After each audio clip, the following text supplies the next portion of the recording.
Like many others, I've been playing Arc Raiders since it came out a little over a week ago, and so far, the game is a massive success. At the time of writing this script, the game is sitting at over 250,000 concurrent players on Steam alone, with an all-time peak of just over 350,000 players.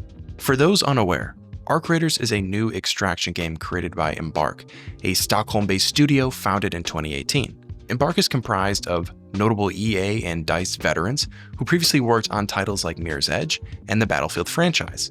And this history becomes apparent from the literal second you boot up either of Embark's games, those being the new Arc Raiders and their first game, The Finals.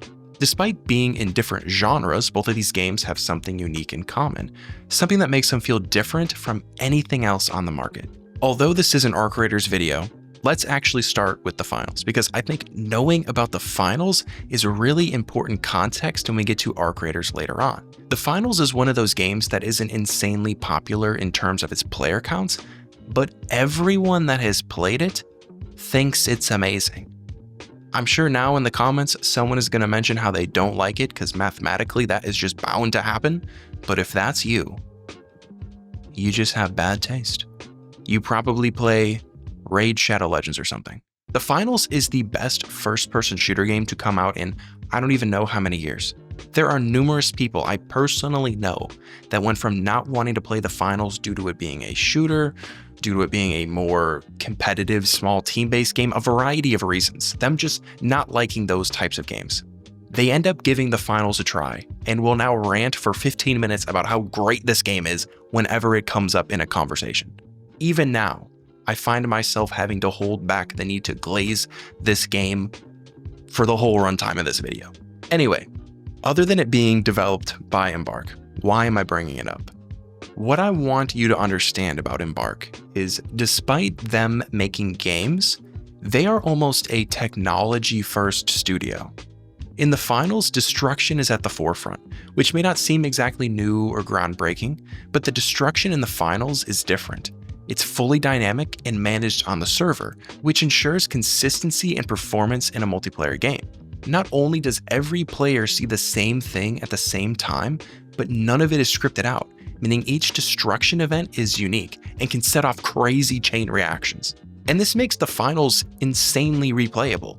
Each map is a sandbox players can manipulate, reshape, and break apart to strategize and win.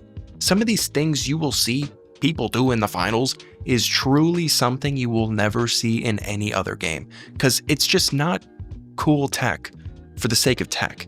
The tech is seamlessly integrated with the game's mechanics, and you probably guessed it by now, but this approach is exactly what Embark has done again with Arc Raiders. If you're on social media, you may or may not have seen clips circulating around showing off crazy interactions with the enemies in Arc Raiders. But what you may not know is the enemies in Arc Raiders aren't your typical scripted combatants. When making Arc Raiders, Embark implemented machine learning to train the enemy AI, particularly for movement, animation, and combat behaviors.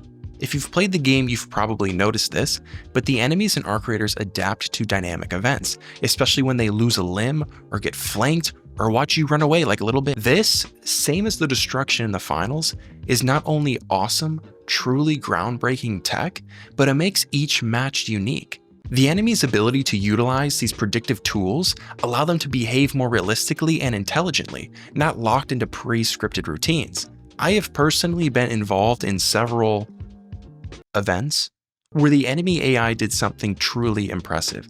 We've all played games where there's just unbelievably stupid enemy AI.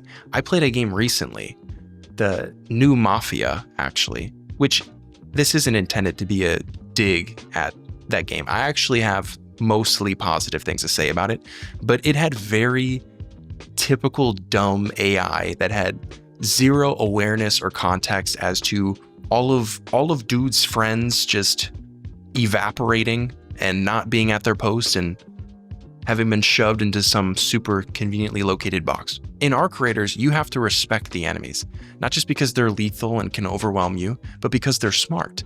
My friend and I one time walked inside a building to get away from one of these clankers, just to discover it had found a hole in the ceiling neither one of us even saw, and followed us inside. There's no stand at the gateway of the safe room for these things.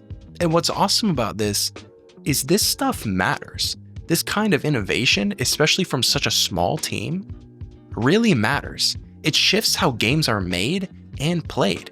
We have had good destruction in games before, we have had smart enemies in games before, but Embark's tech is true next-gen innovation that advances the entirety of the industry. And the tech just scratches the surface.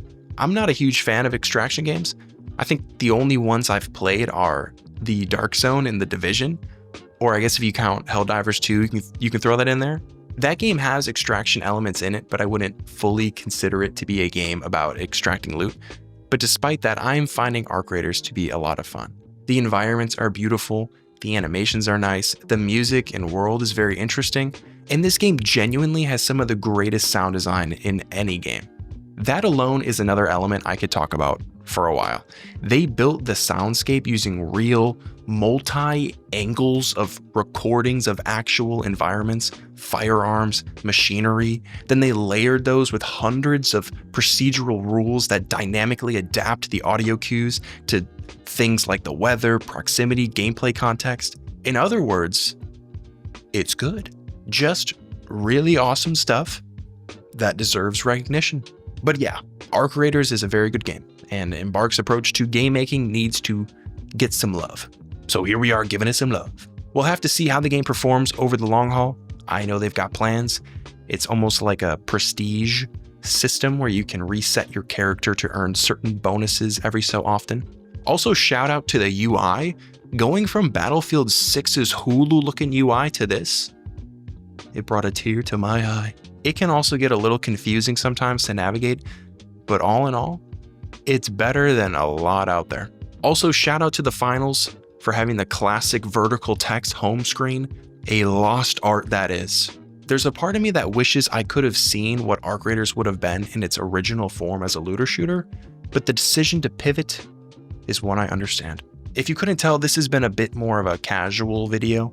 I may make more of these from time to time, a bit more conversational in style. If you like this style over the more analytical, let me know and I'll do it more often. I still script these out, but I'm just kind of word vomiting onto the page opposed to writing it like a more structured video essay. But this format makes it easier to come out with weekly uploads, which I am aiming to do.